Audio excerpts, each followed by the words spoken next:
Maalesef evet. Çünkü horlayan kişiler etrafında beraber olduğu kişilere iki yönden zarar veriyorlar. Birincisi, eşi yanında yatmak istemiyor. Çünkü horlamanın çıkarmış olduğu sesten dolayı odalarını ayırmak zorunda kalıyorlar.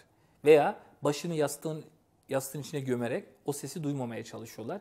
Tabii zaman içerisinde artık odaları ayırmış olmak yavaş yavaş ailelerin de ayrılmasına sebep olabiliyor. Çünkü horlama ciddi manada sosyal bir endikasyon ve etraftaki insanları etkiliyor. Sadece eşleri değil, horlayan kişi tatilde de istenmeyen bir kişi. Tatile bir arkadaşınızla beraber eğer gitmişseniz ve bu arkadaşınız da horluyorsa ya odanızı ayırıyorsunuz ve bundan sonraki tatillere onunla beraber asla gitmiyorsunuz. Bu açıdan insanları etkileyen ve tedavi edilmesi gereken bir durum.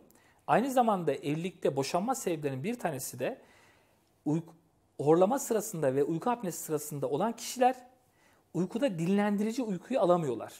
Ve gün içerisinde devamlı uyuma hali bunlarda mevcut. Sabah kalkıyor, uykusunu alamamış. Gün içerisinde fırsat buldukça farkına varmadan gözler kapanıp uyumaya başlıyorlar. Olaylara konsantre değiller. Ama evlilikte de önemli bir hadise cinsel hayat. Cinsel hayat karşılıklı konsantrasyona gerektiren bir durum. Eğer bir tarafın, çiftlerden bir tanesinin konsantrasyonu söz konusu değilse beraber yaşamaları söz konusu olamıyor. Bu sefer ya erkek, horlayan kişi genelde erkektir.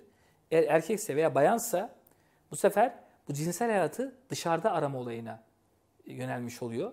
Ya bu boşanmayla sonuçlanıyor veya diğer türlü yollara başvurmak zorunda kalmış oluyorlar. Böylece bu hadise aslında basit gördüğünüz bir hadise ailelerin dağılmasına dahi sebep olacak bir duruma sebep olabilmektedir.